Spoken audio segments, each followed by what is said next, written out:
Claro. Buenas noches. Bien. Hola, buenas Noches. noches a todos. Gracias a todos por unirse a una sesión nuevamente de la red de actualización de pediatría. Y como todos los jueves, una vez más nos encontramos aquí. Agradecemos muchísimo la participación del doctor. El día de hoy nos acompaña el doctor Frumencio Domínguez.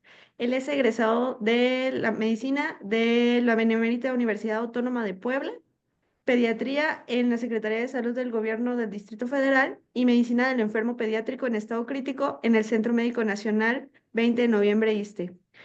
A él, en su currículum, podemos destacar que ha trabajado en la unidad de terapia intensiva pediátrica de quemados en el Hospital General Dr. Nicolás San Juan de Toluca, en la terapia intensiva pediátrica del Hospital para el Niño Toluca y la terapia intensiva del Hospital Español de México.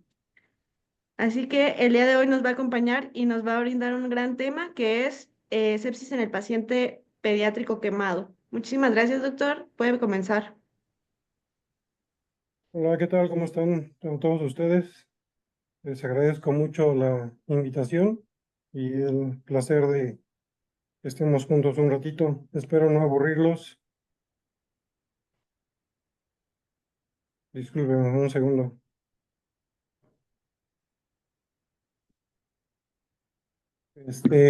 No sé cuántos de ustedes han tenido la oportunidad de ver o enfrentarse a pacientes quemados. Si alguien quisiera participar.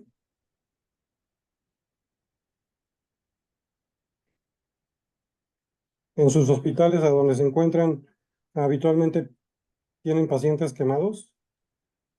Normalmente no. Normalmente no. ¿Qué tan fácil o qué tan difícil sería para ustedes abordar este tipo de pacientes? Yo porque ya han tenido una o dos pláticas al respecto. En el abordaje inicial, el paciente quemado, y luego creo que vieron una plática sobre miocardiopatía o algo así del paciente quemado, ¿no?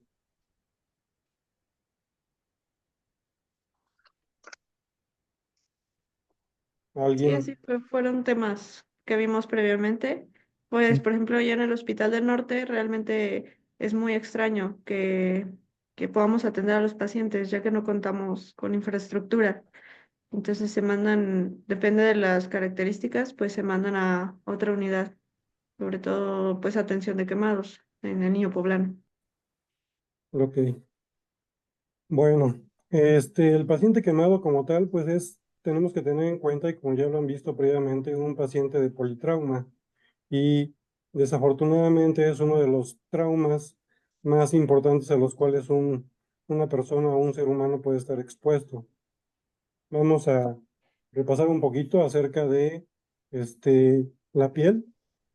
Ya todos sabemos que la piel está compuesta por dos capas, principalmente un epitelio de cobertura, llamado epidermis, y abajo de esta se encuentra la dermis, o que es una región vascularizada, rica en anexos cutáneos y estructuras nerviosas. Y por debajo de estas dos encontramos a la hipodermis, que es un tejido adiposo subcutáneo. Cada una de estas capas desempeña funciones específicas que se interrelacionan entre sí.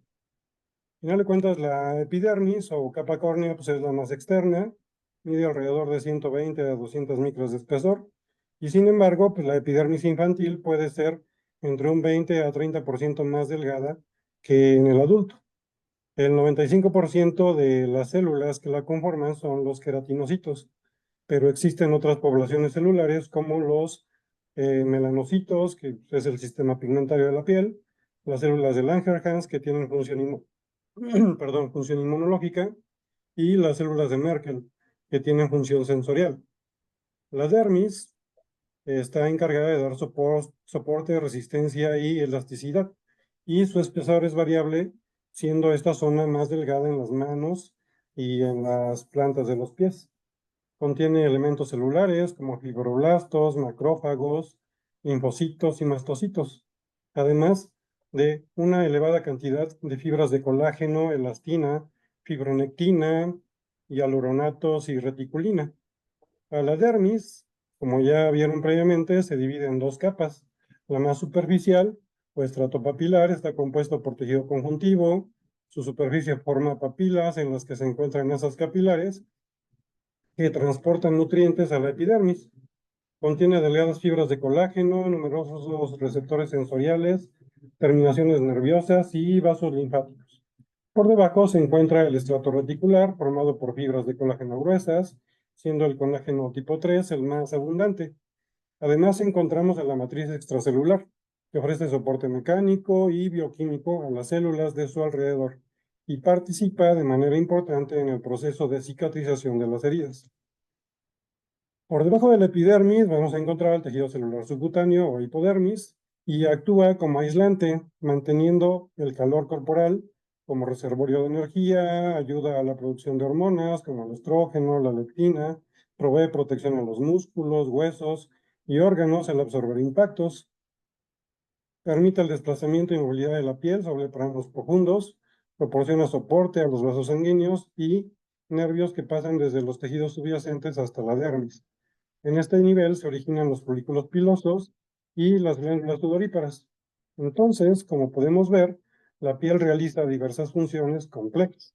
Es un sistema de barrera, participa en la regulación de la temperatura corporal, en el mantenimiento de los fluidos corporales, en la síntesis de vitamina D, detección de estímulos, etc. Ahora, ¿qué es una quemadura? Pues bueno, la podemos definir como el daño a la piel y tejidos subyacentes, resultado de la transferencia aguda de energía, que puede ser mecánica, térmica, eléctrica, química, por radiación, biológicas, lo que provoca alteraciones que van desde un simple eritema hasta la destrucción completa de las estructuras afectadas. Y obviamente pues se va a acompañar de dolor y a mayor extensión desencadenará una serie de eventos fisiopatológicos que involucran múltiples sistemas, ocasionando una respuesta inflamatoria que, dependiendo de la gravedad, va a poner en peligro la vida del paciente y o a dejar secuelas funcionales y principalmente estéticas. Ahora, posterior a la quemadura, se activa una cascada de fenómenos encaminados a reparar el daño tisular y, dependiendo de la extensión y la profundidad de la lesión, a mantener la homeostasis. En el sitio afectado se inicia la activación del complemento, liberación de mediadores químicos como histamina, bradicimina, serotoninas, etc. Factor de necrosis tumoral, algunos de estos con acción local y otros actúan en células vecinas o interactúan dentro de la misma célula. Y otros viajan en el torrente sanguíneo, estimulando a células blanco distantes. En el tejido lesionado se activan la inmunoglobulina E, las fracciones del complemento C3 y C5, que actúan sobre plaquetas, macrófagos, células cebadas y endoteliales, iniciándose una gran liberación de radicales libres de oxígeno y enzimas. Los macrófagos inician la degradación de ácidos grasos, principalmente ácido araquidónico, cuyos catabolitos generan mediadores químicos como lipoxinas, leucotrienos y prostaglandinas, cuya función principal, de forma inicial, es la vasodilatación y activación de polimorfos nucleares. La vasodilatación más intensa e inmediata se produce por la acción de radicales libres de oxígeno e histamina, produciéndose brechas endoteliales, lo que permite el paso de los polimorfos nucleares del torrente sanguíneo al sitio lesionado, generándose como efecto adverso la fuga de grandes cantidades de plasma con la hipovolemia y edema subsecuentes. Ahora, a nivel sistémico, la respuesta inflamatoria sistémica se ve principalmente en lesiones mayores del 20 o 30% de superficie corporal. El aumento en el metabolismo basal incrementa el consumo de oxígeno global y, por consiguiente, el gasto total de energía, destinándose hasta un 45% de esta respuesta a la producción de calor. Como consecuencia, hay un incremento en el gasto cardíaco, hay un incremento en la degradación de proteínas musculares, aumento en la resistencia periférica de insulina, paralelamente hay un aumento en la permeabilidad vascular que favorece la salida de líquido hacia el intersticio y la formación de edema. Esta pérdida de líquido intravascular provoca mayor disminución de la perfusión y aporte de oxígeno a los tejidos. Aunado a la liberación de mediadores inflamatorios que produce lesión del glicocálix, favoreciendo mayor disfunción endotelial, filtración de lipoproteínas al subendotelio, activación de la coagulación, incremento en la adherencia leucocitaria y de plaquetas al endotelio vascular, acentuándose con esto la disfunción orgánica presente. A nivel cardiovascular, pues se va a producir vasoconstricción local debido a la liberación temprana de tromboxana 2, que tras la liberación de mediadores inflamatorios, da paso a vasodilatación y aumento de la permeabilidad vascular, facilitando la extravasación del líquido al tercer espacio. Edema local, principalmente en pequeñas áreas quemadas, y generalizado en pacientes, como ya dijimos, con más del 20% de superficie corporal quemada. Este aumento de la permeabilidad vascular produce hipovolemia, disminución de la tensión arterial y taquicardia. El edema generalizado disminuye el retorno venoso, provocando disminución del gasto cardíaco y aumento de la resistencia vascular periférica. Tras esta fase inicial, y si la reposición hídrica ha sido adecuada, alrededor de las primeras 12 a 24 horas el gasto cardíaco comienza a aumentar y se normalizan las resistencias vasculares periféricas. Cambios, por ejemplo, a nivel hematológico, podemos ver que en las quemaduras extensas, la masa eritrocitaria va a disminuir entre un 3 a un 15%, pudiendo alcanzarse hasta un 40% en lesiones muy extensas y profundas. Sin embargo, inicialmente el paciente va a estar hemoconcentrado. ¿Eso qué quiere decir? Que, pues bueno, le tomamos una biometría hemática al ingreso del paciente y vamos a ver que tiene hemoglobinas de 16, de 18. Ya que esta es debido a la pérdida de líquido intravascular, es mayor y más rápida que la pérdida de la masa eritrocitaria. Por lo que vemos incremento en el hematocrito hasta en un 60%, ya en las siguientes 24 a 36 horas, pues empieza a evidenciarse anemia microcítica y hipocrómica, y aunado a que la vida media de los eritrocitos está disminuida alrededor de un 30%.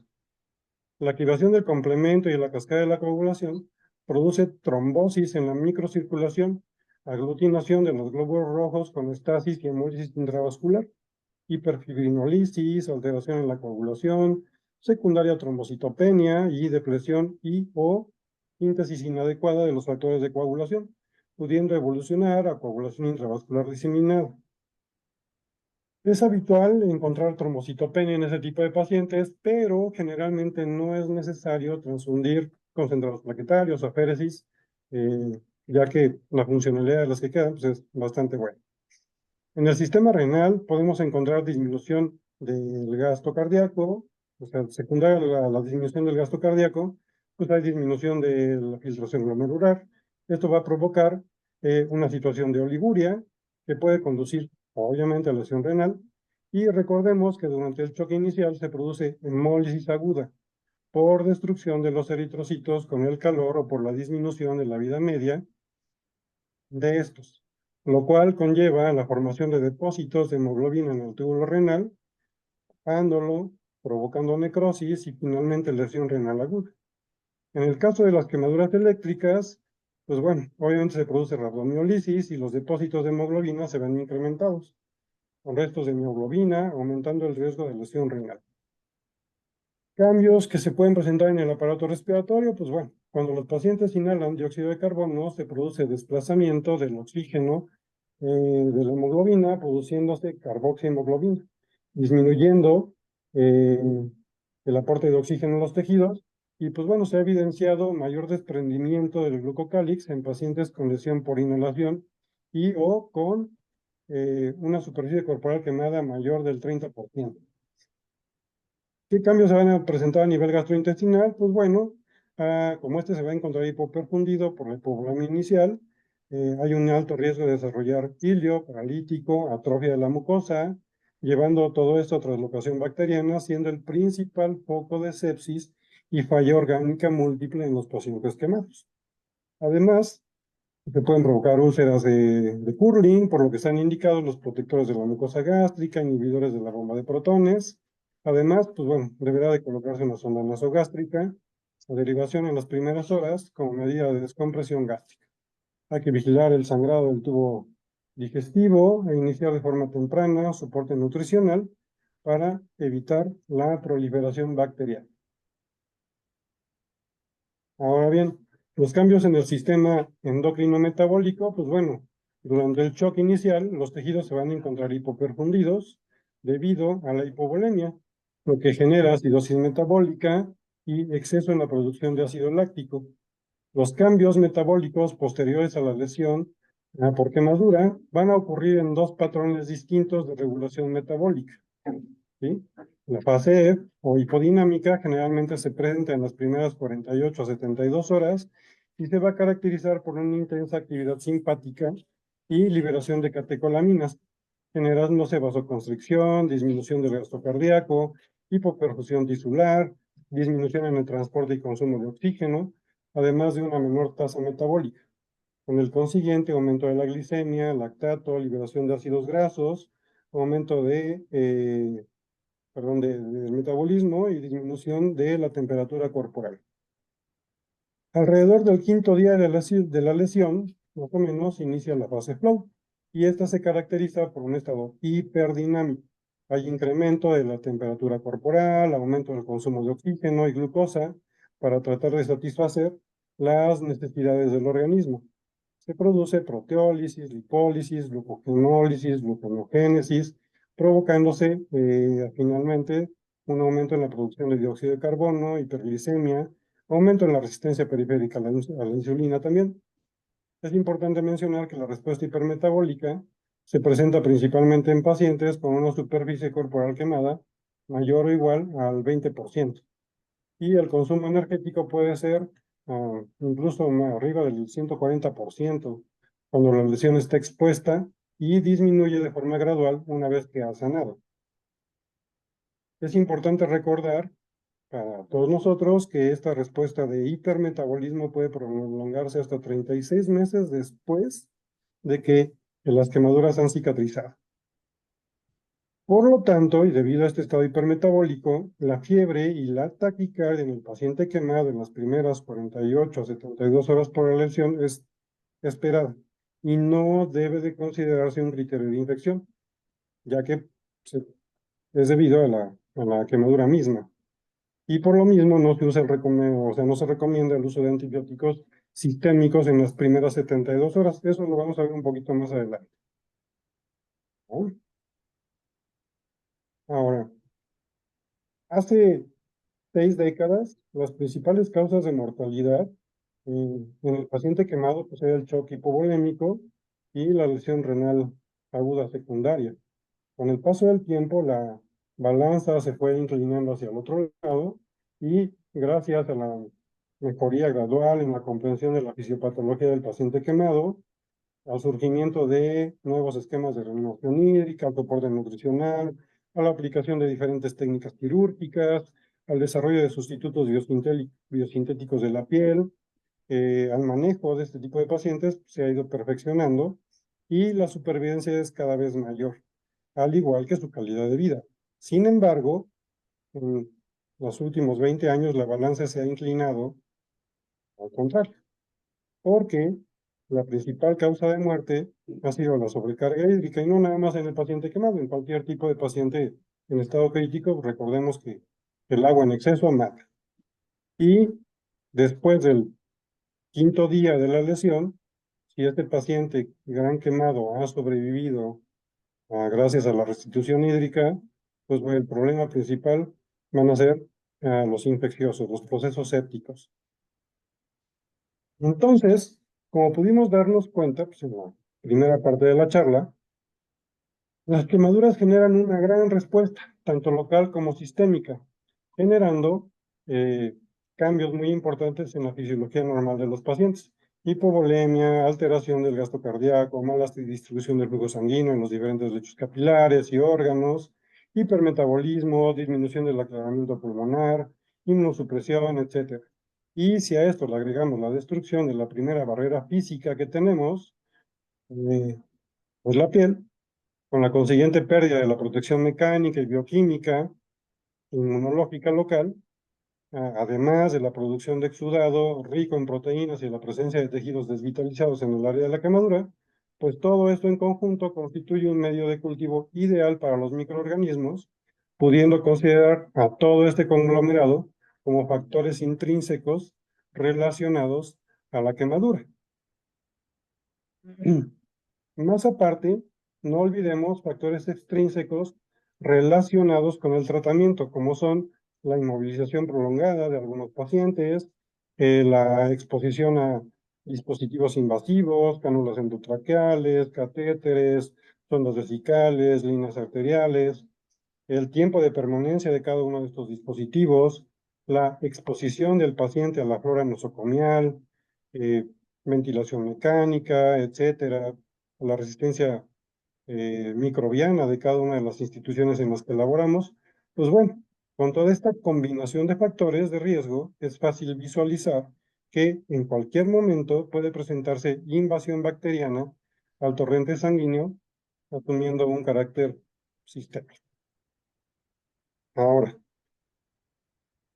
si nuestro paciente en los primeros 5 días de hospitalización y en ausencia de factores de riesgo, ¿sí? En los primeros 5 días de hospitalización y sin ausencia de factores de riesgo, como hospitalizaciones previas, comorbilidades, o sea, un paciente inmunosuprimido, tenga lupus, algún proceso oncológico o cualquier otra cosa que disminuya su respuesta inmune, el agente causal, principalmente y en la gran mayoría de los pacientes, va a ser algún germen adquirido en la comunidad y obviamente por lo mismo tendrán menos posibilidades de ser multiresistentes.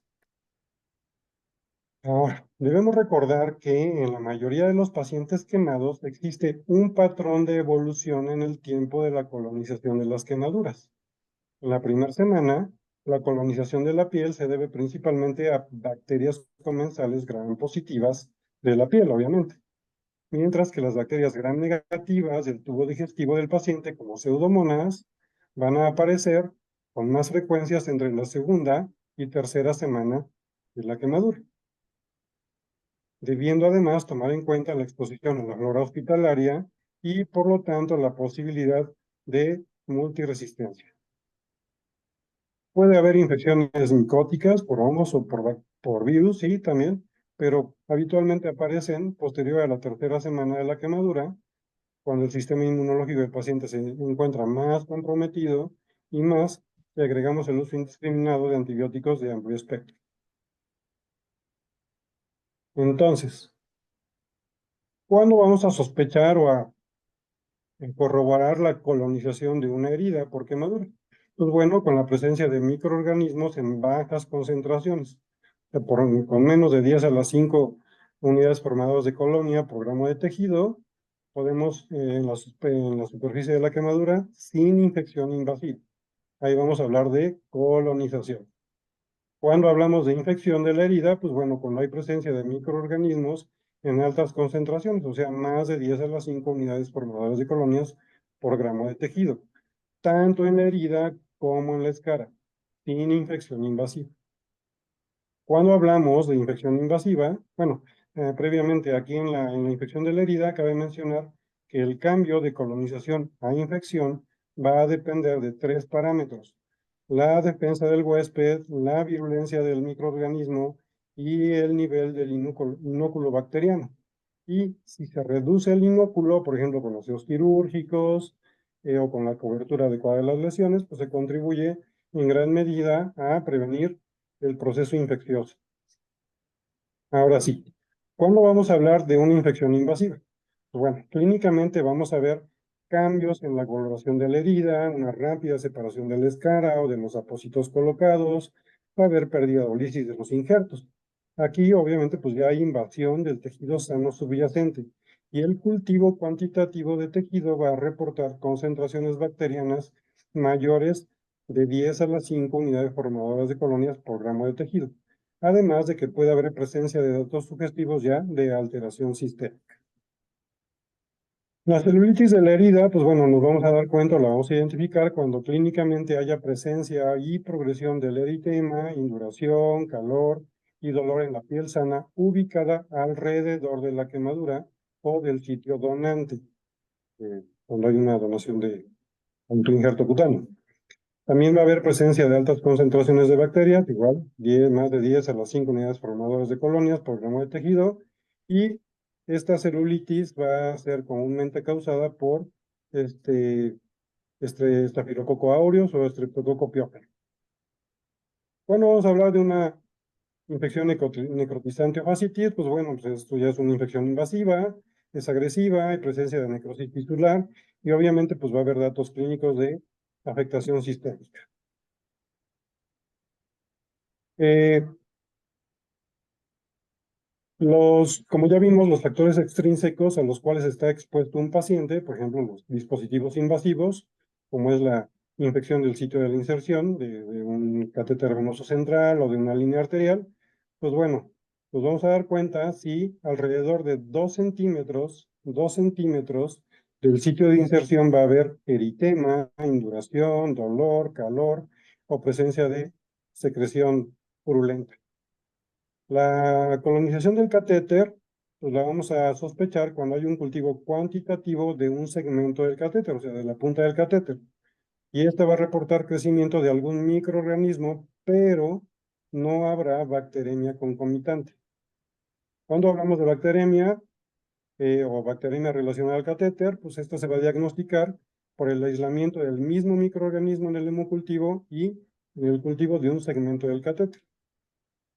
No olvidemos que el proceso infeccioso no solo se genera a nivel de la quemadura, ¿sí? Porque pues acostumbramos a echarle siempre la culpa a la lesión. Entonces, el foco infeccioso también puede estar localizado a cualquier nivel de la economía. Puede estar asociado a ventilación mecánica, a los dispositivos invasivos, a la sonda urinaria, a nosotros mismos si no tenemos cuidado. Del manejo adecuado de este tipo de pacientes, pues bueno, son factores de riesgo que incrementan la posibilidad de que nuestro paciente curse con un proceso infeccioso que ponga en peligro su vida. Ahora, el proceso inflamatorio va a ser resultado de estímulos que señalan daño o infección. Como todos sabemos, la respuesta inflamatoria es un arma de doble filo. Puede ser beneficiosa o perjudicial, según el tipo y duración del estímulo desencadenante. Entonces, una de las principales categorías de estímulos inflamatorios, o como los llamamos señal cero, es la familia de los patrones moleculares asociados a patógenos o conocidos como PAMs. ¿Sí? Ah, y los patrones moleculares asociados a daños o conocidos como DAM. Los PAMs o patrón molecular asociado a patógeno se derivan de los microorganismos y por lo tanto impulsan un proceso inflamatorio como respuesta a procesos infecciosos. Un PAM muy bien conocido es el lipopolisacárido que se encuentra en la pared celular de las bacterias de gram negativas. Y los DAMs o los patrones moleculares asociados a daños se van a derivar de las células del huésped.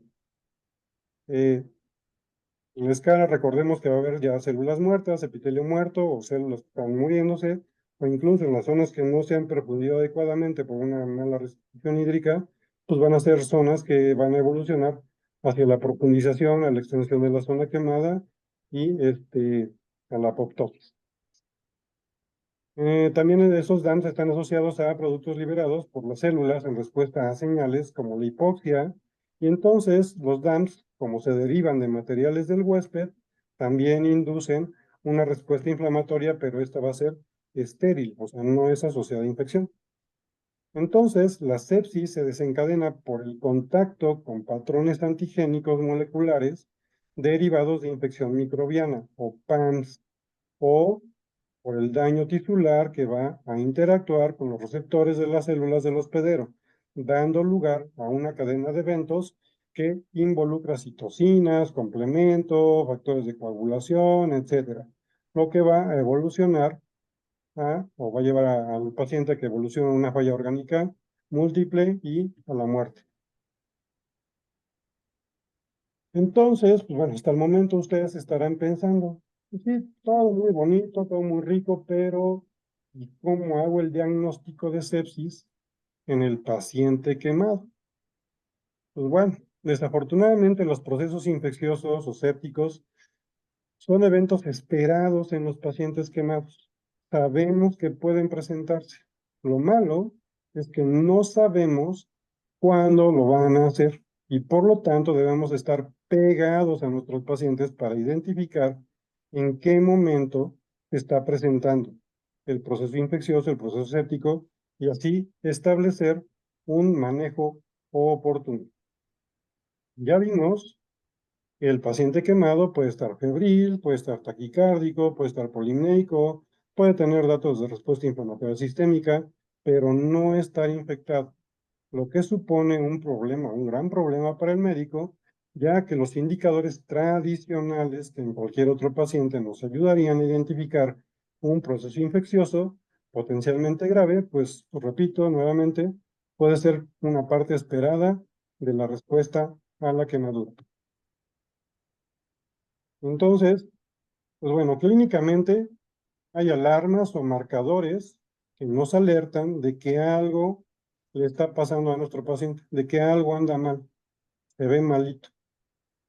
De forma clínica, los más destacados pues, son estos: incremento en la frecuencia cardíaca, incremento en la frecuencia respiratoria, disminución del estado de alerta, distensión abdominal, ya le dio chorrillo, ya le dio vómitos, ya tiene dibujo de heces intestinales, porhílio paralítico, disminución en el flujo urinario, disminución en la intensidad de los pulsos, tanto centrales como periféricos, alteración en la coloración, palidez, acrocianosis, distermias, presencia de fiebre o disminución del llenado capilar, un llenado capilar en flash.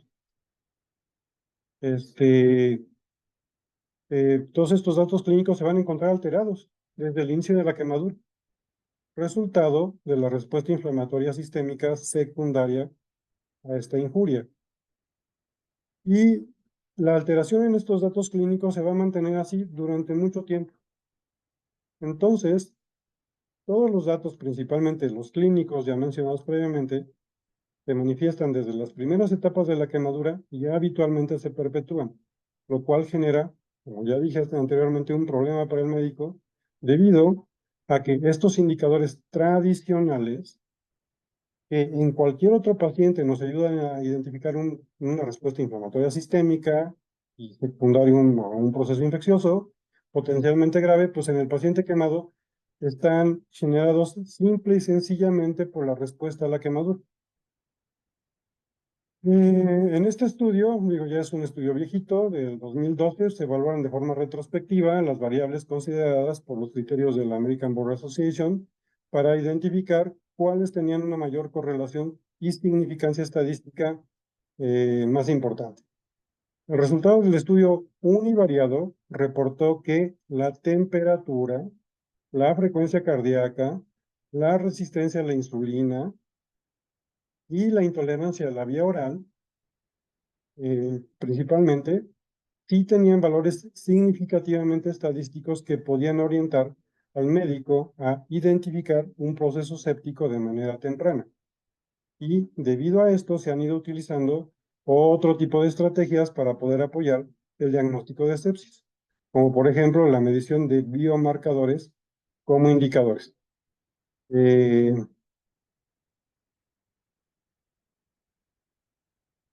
Además, bueno, como base o con base a resultados de diferentes estudios, de diferentes reportes, demostraron que los cambios fisiológicos generados por la quemadura, principalmente a partir de un 20%, como ya lo dijimos, se asocian a puntajes positivos de síndrome de respuesta inflamatoria sistémica en ausencia de infección.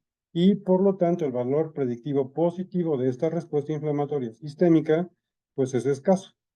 En el consenso del 2023, incluso del la guía de sobreviviendo a la sepsis posterior a la quemadura, se recomienda ya no utilizar este método como medio de detección de sepsis en pacientes quemados. Y debido a esto, como comenté previamente, se han ido utilizando otro tipo de estrategias para apoyar el diagnóstico de sepsis, como por ejemplo la medición de biomarcadores como indicadores. Entonces, ¿qué es un biomarcador? Pues es aquella molécula biológica que se encuentra presente en la sangre, líquidos o tejidos del cuerpo, y su presencia es un signo de un proceso que puede ser normal o anormal.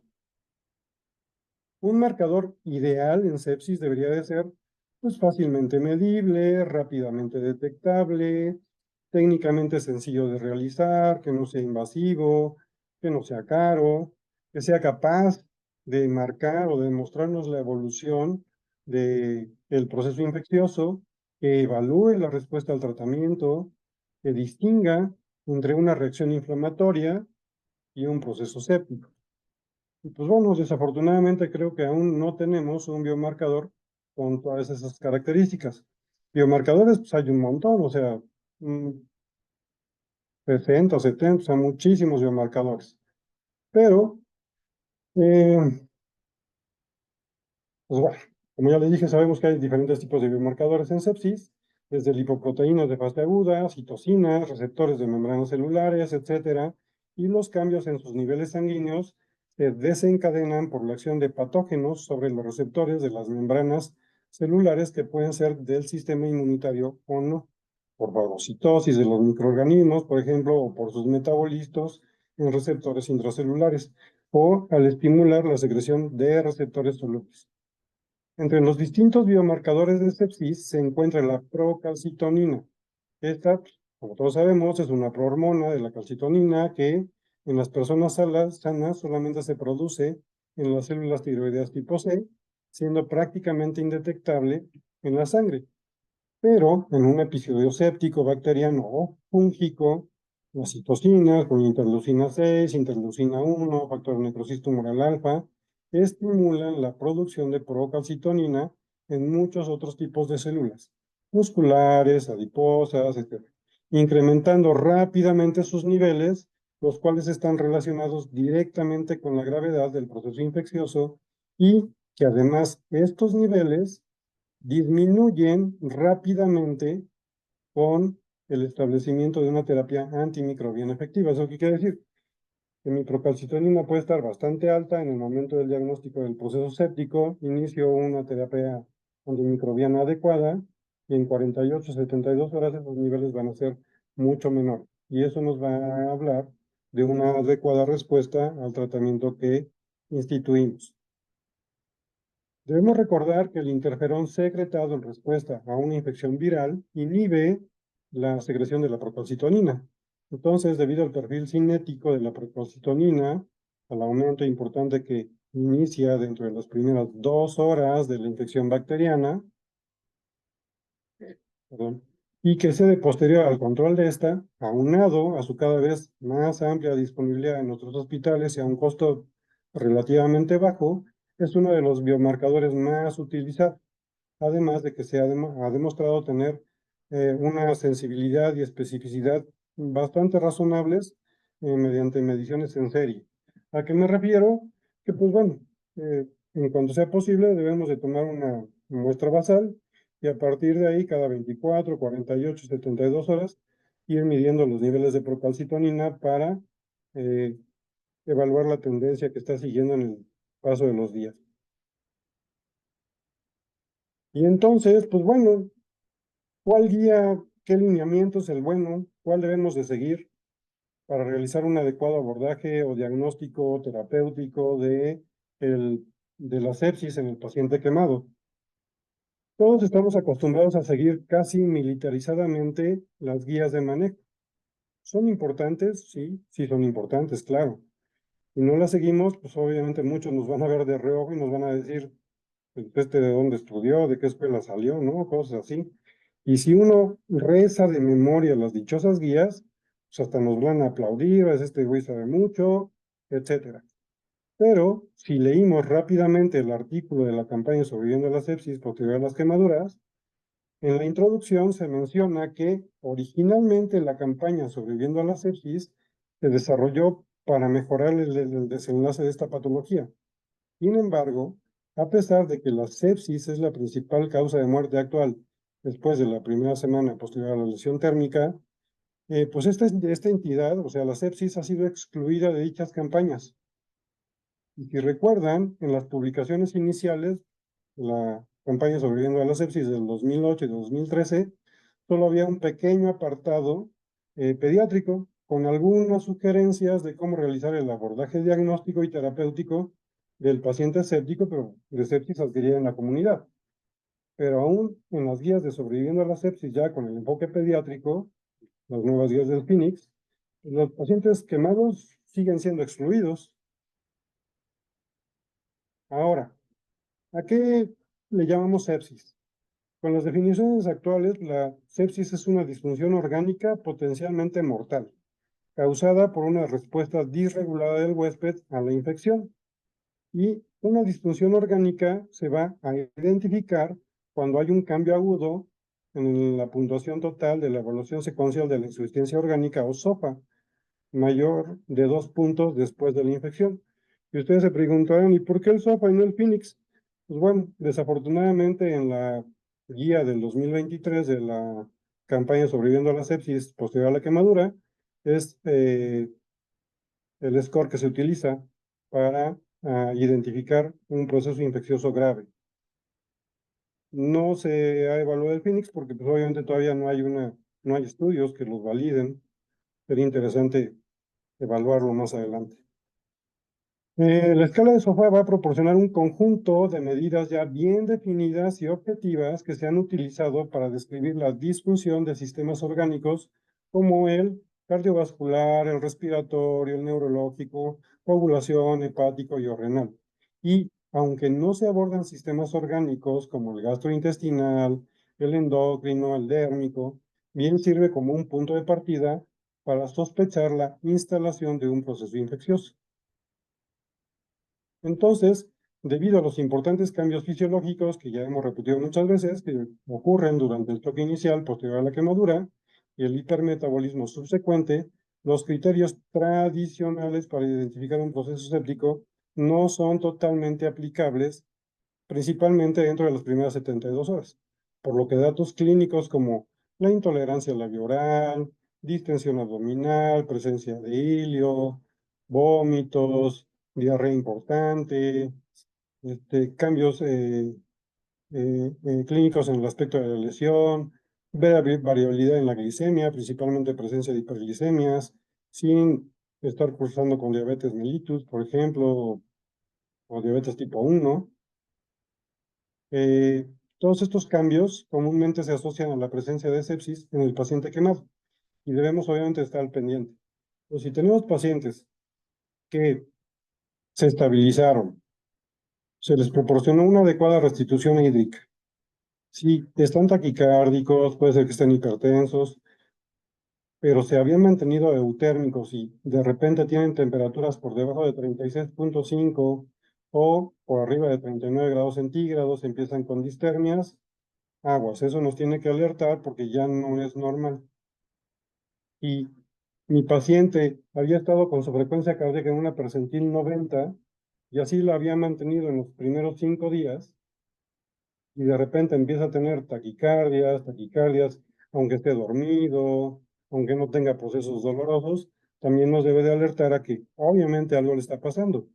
¿Cómo lo vamos a ver en niños? Pues si hay una desviación estándar, bueno, la frecuencia cardíaca va a estar 2 desviaciones estándar por arriba de su percentil 50 para la edad. Por eso yo creo que aquí sí valdría la pena pues empezar a adecuar a los criterios de Phoenix a este tipo de pacientes quemados pediátricos. También van a presentar incremento en la frecuencia respiratoria, 2 desviaciones estándar por arriba de su percentil 50, también para la edad. Como ya había dicho, pues incapacidad para tolerar la vía oral. Los leucocitos, híjole, los leucocitos en el paciente quemado, y principalmente aquellos que tienen más del 20%, siempre nos van a llegar con leucocitosis, 18,000, 20,000, 24,000 de leucos, pero estos son secundarios a la respuesta inflamatoria posterior a la quemadura.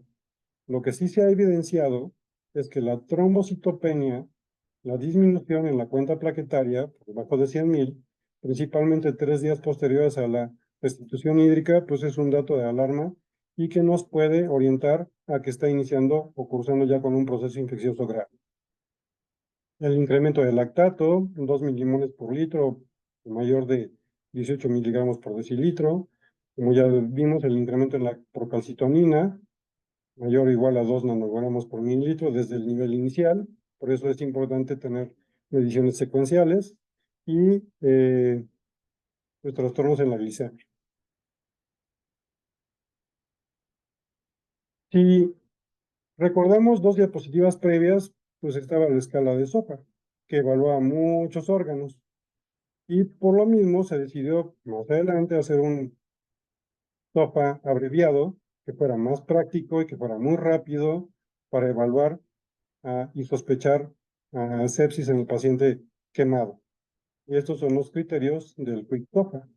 Hay incremento en la frecuencia respiratoria, principalmente cambio en el estado de alerta y cambios en la presión arterial sistólica con 2 o más puntos, pues esto ya sugiere disfunción orgánica. Y si a esto le agregamos pues, disternias, etcétera, etcétera, pues tenemos un alto riesgo de que nuestro paciente esté cursando con un proceso infeccioso y que tengamos que abordar. También hace tiempo, hace algunos años, se propuso la escala pediátrica de evaluación de fallo multiorgánico secuencial o el PESOFA. La verdad es que nunca se llegó a validar adecuadamente, pero nos da ya unos rangos de constantes vitales y de algunos laboratorios en base a la edad de los pacientes. Y pues bueno, esta es la forma de, ¿cómo se llama? El instructivo. Vaya. Ahora bien, como ya les dije previamente, de forma inicial, las infecciones en los primeros 5 días van a ser por bacterias adquiridas en la comunidad, pero dependiendo del número de días de hospitalización desde la quemadura, pues bueno, las enterobacterias, como la Pseudomonas aeruginosa, no las vamos a ver habitualmente en los primeros 5 o 10 días, pero a partir del 15 día, el riesgo de que nuestro paciente curse con infección por Pseudomonas se va incrementando cada vez más durante el periodo de hospitalización. Gram positivas, como el Staphylococcus aureus, habitualmente las vamos a ver en los primeros días de estancia hospitalaria y así. Obviamente, si vemos esta línea de aquí abajo, nuestra resistencia antimicrobiana se va a incrementar conforme nuestro paciente tenga más días hospitalizado.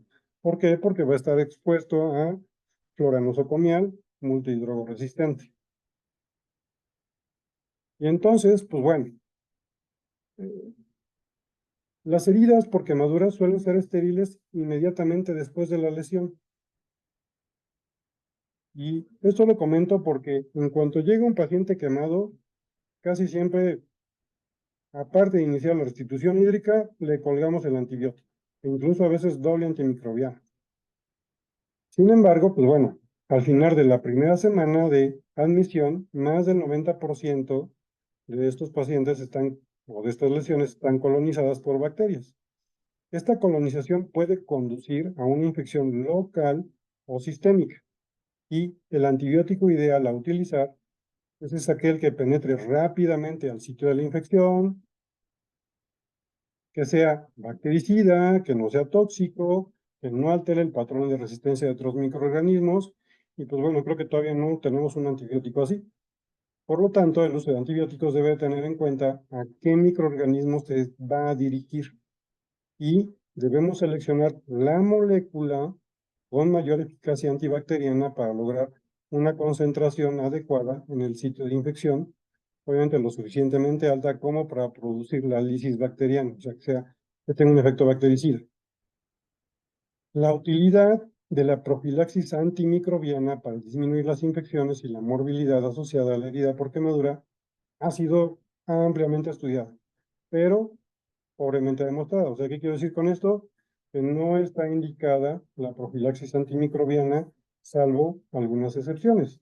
Y el paciente va a ser sometido a un procedimiento quirúrgico según una esterectomía extensa, tiene quemaduras en sitios especiales, por ejemplo, perianales. Ahí sí podemos utilizar profilaxis antimicrobiana, principalmente 3 dosis, la cefalosporina como la cefalotina y nada más. Ahora, de acuerdo con diferentes guías, los antibióticos sistémicos no están indicados si no hay infección confirmada. Y ante una infección local, el tratamiento propuesto pues, es local. Sin embargo, cuando la infección local se asocia a signos de infección sistémica, los antibióticos sistémicos sí están recomendados como tratamiento. En el paciente quemado es frecuente encontrar niveles subterapéuticos de algunos antimicrobianos como aminoglucósidos, cefalosporinas y vancomicina. Y las alteraciones en la farmacocinética pueden responder a un aumento del aclaramiento renal y o a un aumento del volumen de distribución del fármaco, lo que obliga a ajustar las dosis en función de los niveles séricos o del agregamiento de creatinina y a utilizar frecuentemente dosis mayores a las habituales. También este tipo de pacientes, como ya comenté previamente, tienen una gran pérdida de proteínas y los niveles bajos de albúmina sérica que presentan este tipo de pacientes se correlacionan con los niveles bajos de albúmina eh, se van a correlacionar con la extensión de la quemadura, con la profundidad de la quemadura y pues bueno, el nivel sérico de albúmina debe ser evaluado antes de indicar una terapia antimicrobiana para así evaluar su efectividad terapéutica, ya que pues, las diferencias en el grado de unión en las proteínas plasmáticas pueden originar cambios en su concentración y determinar la penetración a tejidos y la actividad del antibiótico. Entonces, la hipoperfusión a nivel gastrointestinal, subcutánea y muscular que se observa en los pacientes quemados, hemodinámicamente inestables y sépticos, va a reducir significativamente la absorción de los fármacos, generando concentraciones plasmáticas insuficientes, por lo que la vía de administración indicada en este tipo de pacientes pues, es la intravenosa. Entonces, ¿qué conclusiones les puedo dejar con esto al respecto? Creo que no corre este.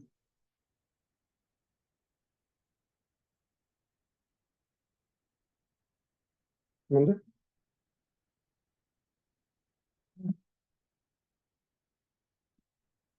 Bueno, era un video ahí de uno de los cubículos de la unidad donde laboro.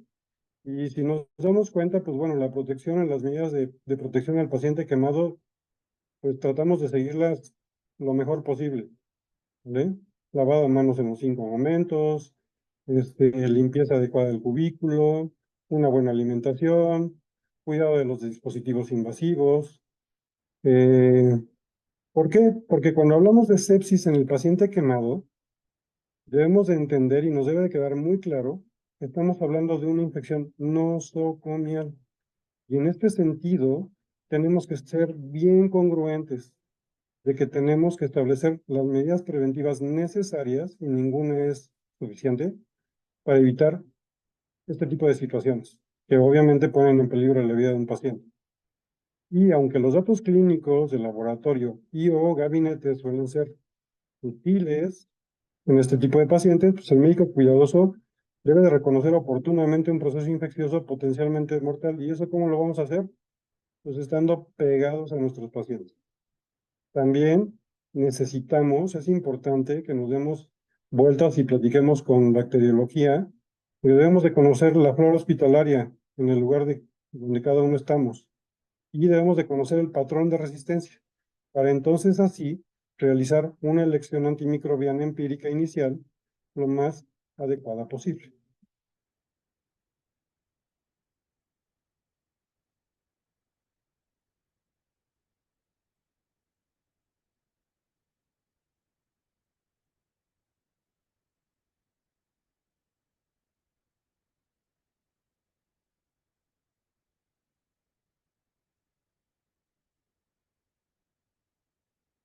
Pues bueno, espero no haberlos aburrido mucho.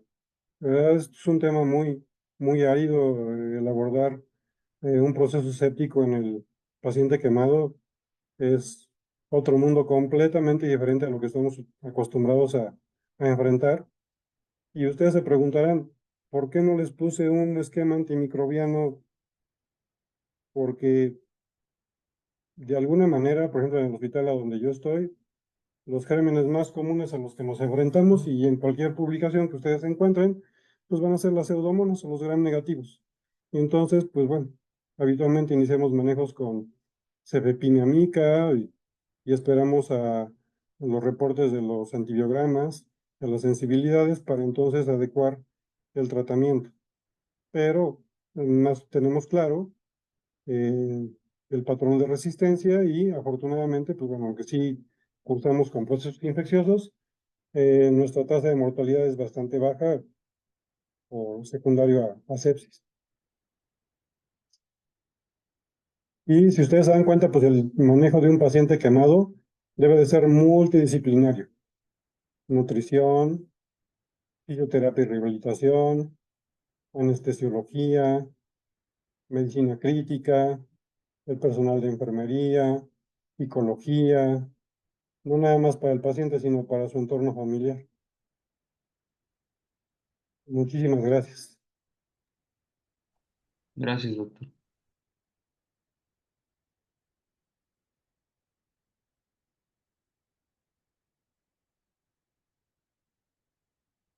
No sé si tendrán alguna duda, alguna pregunta,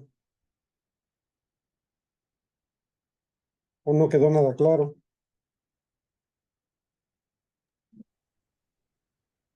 Todo claro. Muchas gracias, doctor. Pues gracias a ustedes por aguantarme un ratito. Doctor, una pregunta. Sí. Eh,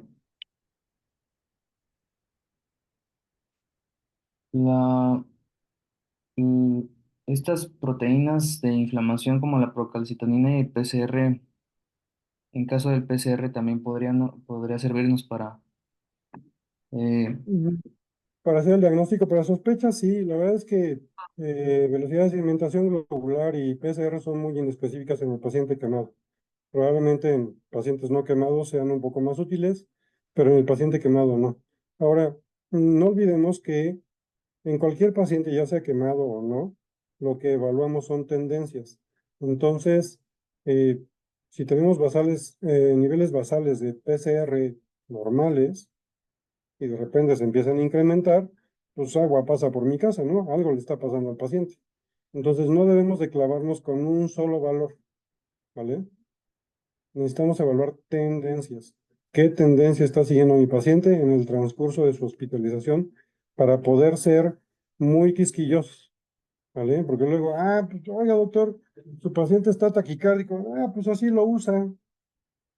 Y si nos vamos a ver las hojas de enfermería de los días previos, de haber estado taquicárdico en los primeros 3 días del evento y de la restitución hídrica, sus frecuencias cardíacas de forma gradual habían empezado a llegar a sus niveles de percentil 50 y ahora está haciendo picos eh, de taquicardia con el paciente dormido, sin dolor, o de repente ya hizo hipoglucemia o hizo hiperglicemia, o de repente ya tuvo un pico febril de 39. También aquí es importante eh, comentarles que la temperatura normal o esperada en el paciente quemado es de 37,5 a 38,2 grados centígrados. De hecho, es muy importante mantener a los pacientes con esa temperatura. ¿Vale? Para que su organismo no esté preocupado, digámoslo así, de generar energía para mantener su propia termorregulación y que toda esa energía sea destinada a la epitelización y obviamente pues a tener un sistema inmune adecuado, ¿no? Entonces, por eso, pacientes con quemaduras extensas es esperado que tengan temperaturas de 38, 38,2, pero obviamente en cuanto se empiezan a cubrir con apósitos biosintéticos o se injertan, pues ya tenemos que abordarlos como un paciente, digamos, ya no quemado, vaya. Ujú. Pero sí, el más importante hasta ahorita pues es la procalcitonina. Obviamente pues hay muchos, ¿no? La interleucina 6, pero pues, no tenemos en la gran mayoría de hospitales. gracias, doctor. Mm, Creo que Aquí hay en el chat preguntas. tenemos unas preguntas, doctor. Sí. La primera sería, ¿cuál sería un dato clínico temprano? Perdón, ¿cuál sería un dato temprano clínico de sepsis en el paciente quemado? Dato clínico temprano, alteración en Sí, el eso estado de es. alerta y distensión e intolerancia a la vía oral. Empiezan a distenderse, dejan residuos, les puede dar diarrea. Ujú. Doc, es más sensible la frecuencia respiratoria aumentada que la taquicardia? No, porque eso va a depender mucho de la extensión en la quemadura. Y si tienes un paciente que tiene quemaduras en el tórax, como el que les presenté hace ratito, digo, ese paciente está intubado, pero hay pacientes que tienen quemaduras extensas en tórax y que tienen vendajes. Entonces, son niños pequeños que a final de cuentas les molesta, les comprime y tienden a tener una frecuencia respiratoria un poco más alta de lo esperado. Entonces, yo creo que es más sensible la frecuencia cardíaca incrementada que la frecuencia respiratoria, pero les vuelvo a repetir, o sea, no nos debemos de casar con una sola cosa. Tenemos que evaluar las tendencias de todo eso para poder tener una sospecha fundamentada.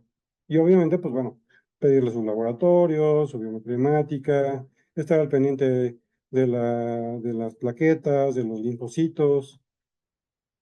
¿Mm? Ok, Aquí tenemos otra pregunta en el chat, doctor. Preguntan, ¿hay alguna indicación extra si la quemadura fue por electricidad? Ay, ¿qué creen? Esa creo que es la siguiente plática. Entonces no voy a spoilar nada. Ay, perdón, ya spoileé, creo, ¿verdad? Chinga la calabacía. Un poquito, doc. Pero no se preocupe. De todas maneras, pues Bueno, va a sí, ser una van plática que en algún consecutivos, momento voy a pero tomar. adelante. Y créanme que esa va a estar bastante buena, más buena que esta.